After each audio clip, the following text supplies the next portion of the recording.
একটি গোলকের ব্যাসার্ধের দৈর্ঘ্য 10.5, তাহলে ব্যাসার্ধ দেওয়া আছে 10.5 সেমি। অতএব তাহলে কি বের করতে বলছে? সমগ্র তলের ক্ষেত্রফল। সমগ্র তলের ক্ষেত্রফল কত হবে? 4 পাই আর স্কোয়ার। তাহলে 4 × 22/7 × 10.5 × 10.5। তাহলে এটাকে যদি দশমিক তুলে দিই, দশমিক তুলে দিলে বাই 10, দশমিক তুলে দিলে বাই 10। 105কে 7 দিয়ে ভাগ করলে 15 হয়, 15 সাথে 105। তাহলে আবারও আমরা 4 × 22 × 15 × 105 বাই 10 × 10। যদি ওপরেরটাকে পুরো গুণ করে নিতাম তাহলে 2 ঘর দশমিক সরিয়ে দিলে হতো। আদারওয়াইজ আমরা এটা করতে পারি, এটাকে আরও কাটা যেতে পারে। তাহলে 5 দিয়ে যদি কাটি, 5 × 3 = 15, 5 দিয়ে কাটলে 5 × 2 = 10। আচ্ছা, এটা যদি 5 দিয়ে কাটি তাহলে 5 × 2 = 10, 5 × 1 = 5, মানে 21 × 5 = 105। তাহলে এটা 5 × 2 = 10, আবার 2 × 2 = 4, তাহলে কত থাকছে? 22 × 3 × 21। 22 × 3 × 21 হচ্ছে আমাদের। তাহলে এটা গুণ করলে আমাদের কত আসবে? 1386। আর এককটা কি হবে? বর্গ সেমি। এটাই হচ্ছে তাহলে 1 নম্বর অঙ্কের উত্তর। 2টা কি বলছে? একটি চামড়ার বল তৈরি করতে প্রতি বর্গ সেমি 17 টাকা 50 পয়সা হিসেবে 431 টাকা 31 টাকা 20 পয়সা লেগেছে, তাই তো? তাহলে 17 টাকা 50 পয়সা খরচ হয় 1 বর্গ সেমিতে। তাহলে 1 টাকা খরচ হয় 1/17.50 বর্গ সেমিতে। তাহলে 431 টাকা 20 পয়সা। তাহলে মোট এই টাকাটা খরচ হয় কত বর্গ সেমিতে? না, 431.20/17.50 এত বর্গ সেমিতে। তাহলে এইটাকে যদি সিম্পলিফাই করি, দশমিক দশমিক উঠে গেল, তাই তো? তাহলে 43120 ভাগ 1750, 0 0 কেটে দিতে পারি। এবারে এইটাই সমগ্র তলের ক্ষেত্রফল। অতএব এটাই তো সমগ্র তলের ক্ষেত্রফলটা পেলাম। তাহলে সমগ্র তলের ক্ষেত্রফল সেইটা কিন্তু এই 4312/175। তাহলে সমগ্র তলের ক্ষেত্রফল 4 পাই আর স্কোয়ার। যেখানে শুরুতে ধরে নিতে হবে যে আরটা কি, ধরি এই যে চামড়ার বলটির ব্যাসার্ধ, ধরি চামড়ার বলটির ব্যাসার্ধ আর সেমি।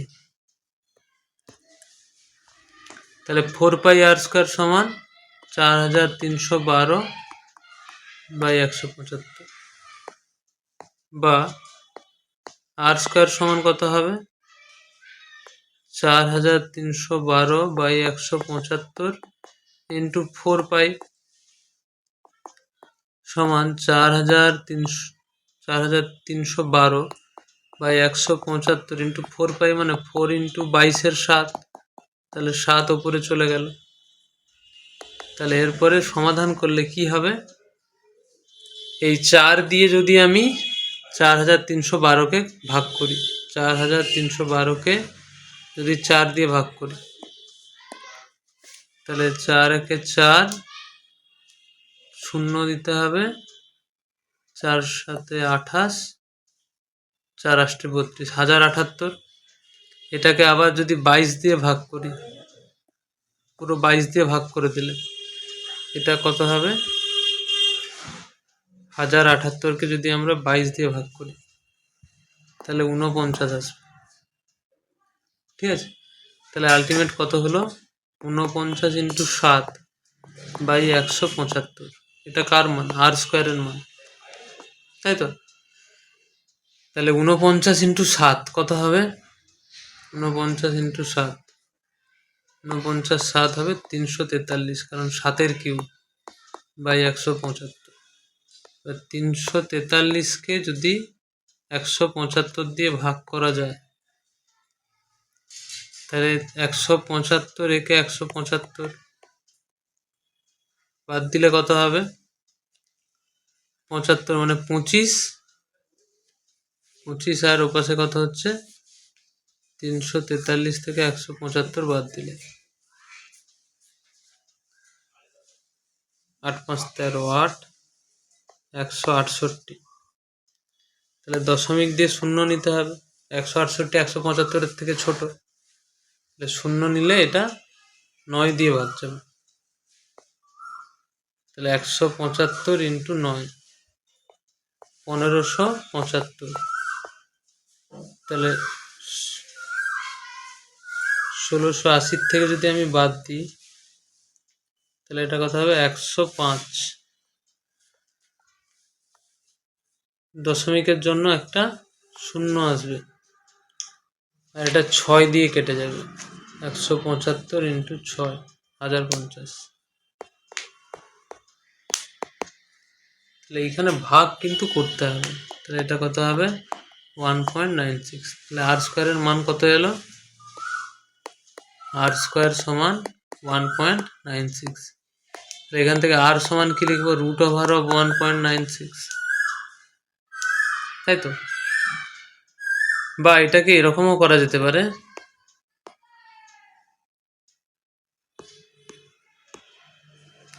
বা আর স্কোয়ার সমান 1.96কে লিখতে পারি, দশমিক তুলে নিচে 100 করতে পারি।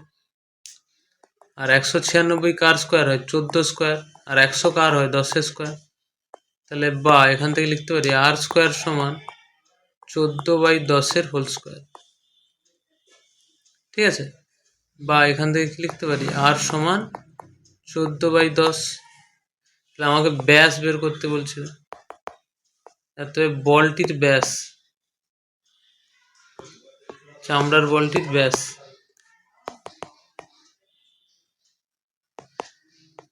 চামড়ার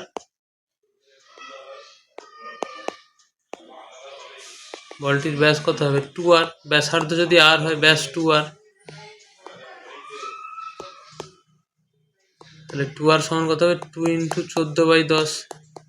তাহলে 14 2 28/10, মানে 2.8 সেমি হবে চামড়ার বলটির ব্যাস। ক্লিয়ার হলো? এটা কি বলছে? স্কুলে শর্টপাট খেলার জন্য যে বলটি ব্যবহার করা হয় তার ব্যাসের দৈর্ঘ্য 7 সেমি। তাহলে ব্যাসের দৈর্ঘ্য 7 সেমি।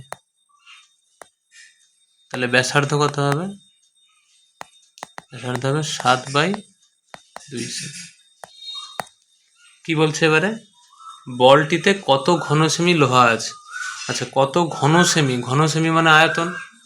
তাহলে এতএব বলটির আয়তন, বলটির আয়তন, আয়তনের সূত্র কি? 4/3 পাই আর কিউব সমান 4/3 পাই মানে 22/7 ইন্টু আর হচ্ছে 7/2 তার হোল কিউব। তাহলে এটাকে কাটাকাটি করলে এত ঘন সেমি উত্তর বেরিয়ে যাবে। তাহলে 4/3 ইন্টু 22/7 ইন্টু 7/2 ইন্টু 7/2 ইন্টু 7/2। তাহলে এটা কাটাকাটি করলে এই 7 কাটলো, ঠিক আছে? 2 2 4 4 কেটে গেল, আর 2 11 22।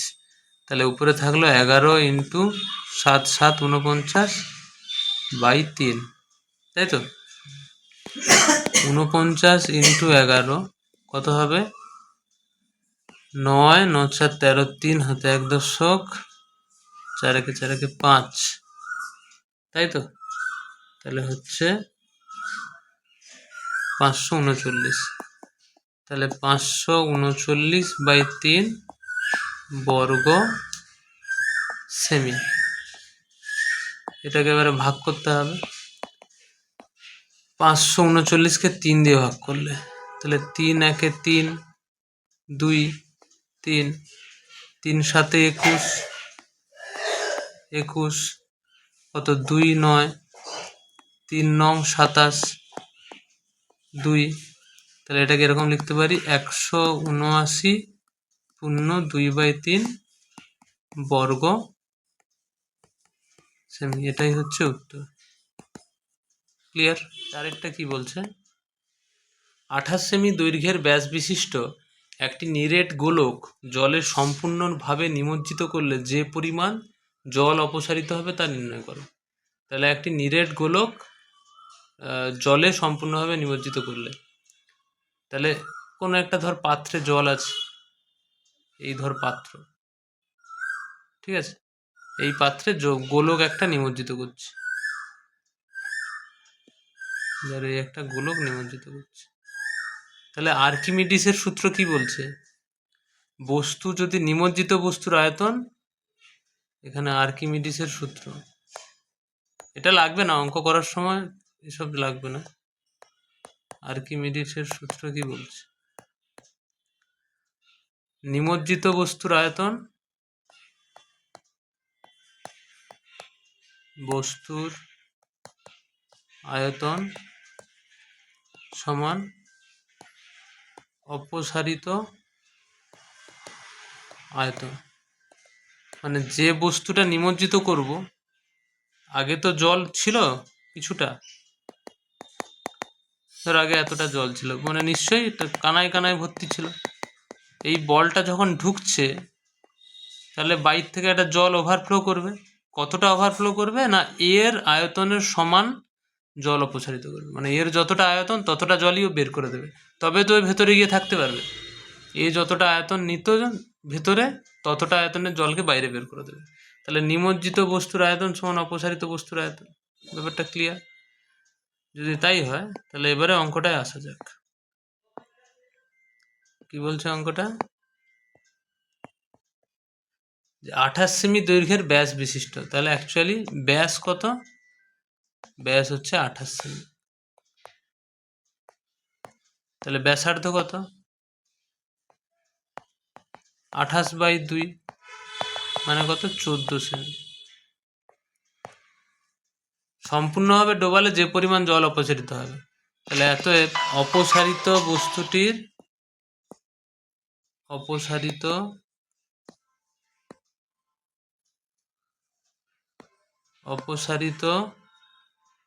জল, অপসারিত জলের পরিমাণ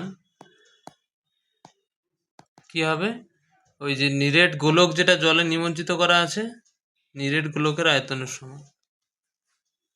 নিরেট গোলকের আয়তনের,